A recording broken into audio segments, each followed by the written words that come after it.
Vayigaresh et ha'adam. Okay, this comes Genesis chapter 3. He drove out Adam. Okay, this, of course, is the end of the story of the garden.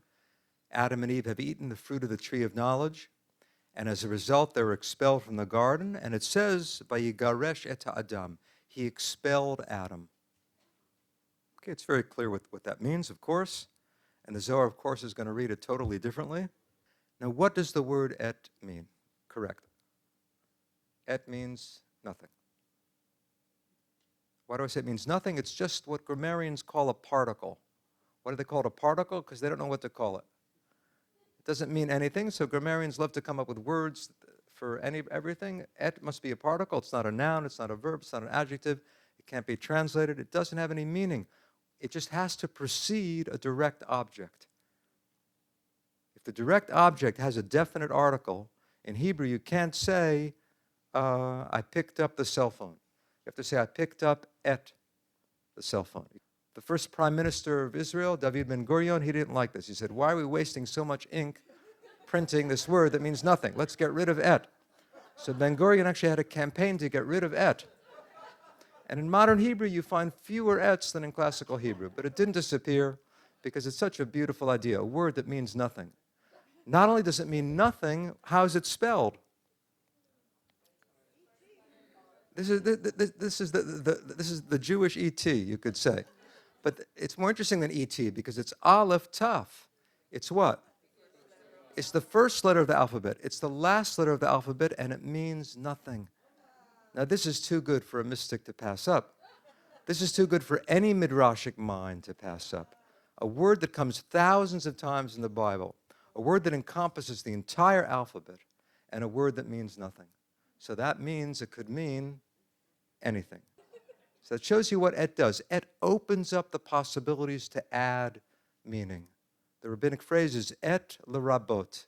Et augments the meaning. Et expands the meaning of the verse. So this is already in the Midrash. The Zohar goes even further because for the Zohar, et becomes the name of Shekhinah. Okay. Et is the name of who? Why? Because she is Aleph to Taf. Go back to the Sfirot for a minute. Keter is Aleph. Keter is the beginning. I said Chokhmah is the beginning, but Keter is the primordial beginning. Keter is Aleph, which means Shekhinah. You think maybe Shekhinah is Taf. No, Shekhinah is Aleph to Taf, because none of the Sfirot are separate from the others. Shekhinah includes all the previous Sfirot, so she is Aleph to Taf. God speaks and creates the world. God speaks and flows into being.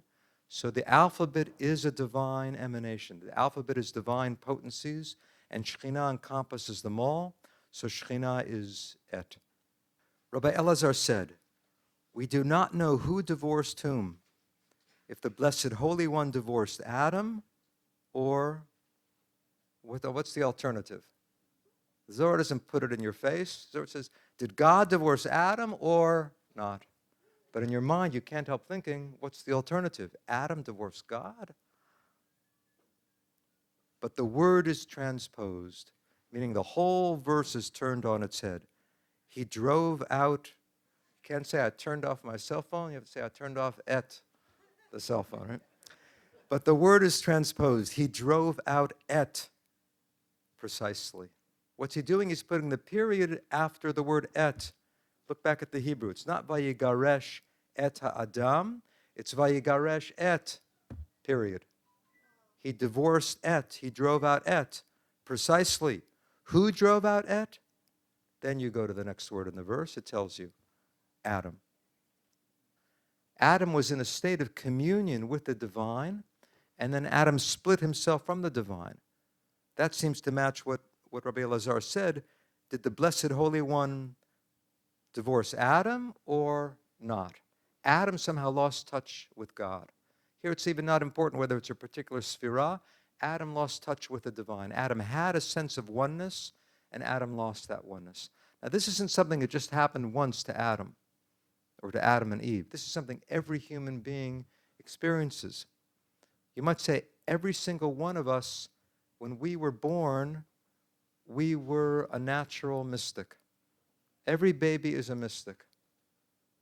Why do I say that? Every baby does not distinguish between self and other. That first distinction that we all learn to make, I am me, I am separate from mother, from the world, from everything out there. That's something we gradually learn. A baby doesn't know that. So you could say that the primal sin, it's not really a sin, it's the primal act of knowing, is knowing that I am. Now there's a beauty to that. There's a discovery to that, but there's a price we pay for that, which is that we're now separate from the one. We're separate from that oneness. Maybe that's what the Zohar is saying here. Adam split himself off from the oneness, so naturally he then found himself outside of the state of paradise, outside of that state of oneness.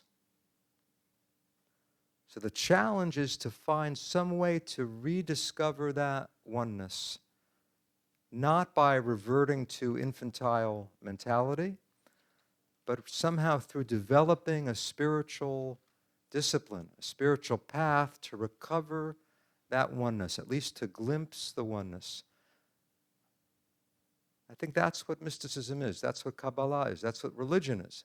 That's what spirituality is, trying to recover that oneness that each of us has lost. We talk about it as if it's Adam and Eve, but each of us has lost that oneness by eating of the fruit of the tree of knowledge of good and evil, by making distinctions, by losing that wholeness and that oneness. And the Zohar sees that so beautifully here, Vayigaresh et.